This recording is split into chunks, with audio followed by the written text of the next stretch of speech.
Thank you, Mr. Tanner. Folks, thank you very much. I appreciate your patience, and thank you for your testimony today. If we can have the second panel please step up, that would be great.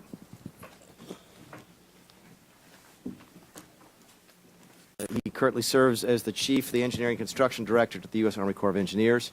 He is responsible for the execution of over $10 billion of design and construction programs for the Army, Air Force, Department of Defense, other federal agencies, and over 60 foreign nations. Welcome, Mr. Dalton. Thank you for your service, sir. Sitting next to him is Mr. William Guerin, the Assistant Commissioner of the Office of Construction Programs at the GSA's Public Buildings Service. Mr. Guerin is responsible for the construction of the GSA's more than $1 billion per year of capital construction programs, including the design and construction of federal buildings, land ports of entry, courthouses, and other projects for the nation's landlord. He is also the GSA's Recovery Program Management's Recovery Executive, overseeing the timely and delivery of high-performance green building projects worth more than $5.5 billion, which I think together we got about $20 billion worth of management on this panel. So thank you, gentlemen, for being here.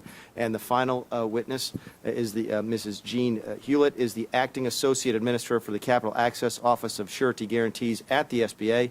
And she manages and oversees the SBA loan programs and is here today to talk about the bond surety program and specifically 3534. So with that, we'll begin, because it says so on the paper, with Mr. Dalton, even though he's sitting in the middle. Mr. Dalton, fire away. Thank you, Mr. Chairman and Ranking Member Chu. I really appreciate the opportunity to be here today to testify before this committee. I especially appreciate the opportunity to sit and listen to the previous panel. It's always interesting to hear what our industry partners think and offer as suggestions. Certainly, small businesses are great value to this nation, and we in the Corps will continue to do all we can to promote those small businesses and to help to grow those. During the FY11, the Corps exceeded its small business goal of 35%, and we actually awarded 42% of our contracts to small businesses. This really equates to about $8 billion to small businesses, and of those, the $8 billion, $3.3 billion of that was to construction as prime contractors. In addition to that, the Corps' prime contractors awarded a high degree of their subcontracts to small businesses. The exact number is about 63% of the subcontracts went to small business subcontractors. But having said that, the Corps continues to look for ways to improve its relationship as well as the help to grow those small businesses into large businesses. Today I'd like to just talk about a couple of those, I would classify as sort of internal hindrances or obstacles for small business. One would be that in a lot of cases, certainly not all cases, but small businesses may lose out on opportunities to actually influence the acquisition process because they don't respond in all cases to sources sought the synopsis. And what I mean by that is if we get the 2 or more small business contractors, then we will set aside that acquisition for small business. And so we certainly would encourage small businesses to pay attention to that. The second is that in some cases we have companies that will focus more on the small business certification or the 8A certification when they submit proposals, rather than focus a lot more on the quality that they bring to the project, their past performance, their current, their experience, etc. So those are the kind of things that we talk to small businesses about to try and continue to encourage them to put together better proposals.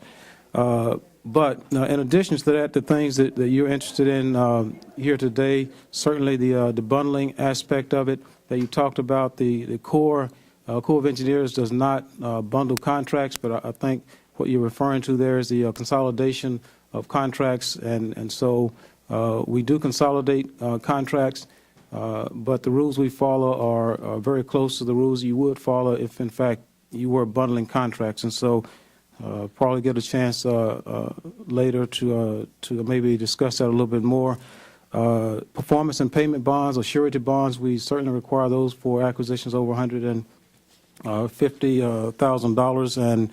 And so far, we have discussions with that with our small business community, but we are sensitive to it, and we try and adjust our acquisition sizes to ensure that we don't do something that detracts or takes away from small business opportunities.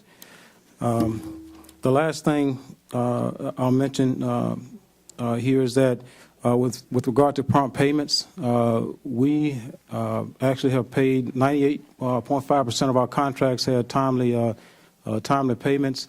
We pay contractors, prime contractors, within the 14 days, construction contracts as required, and our subcontractors, a certificate is required from prime contractors that say they have paid their subcontractors before they submit a request for payment to us.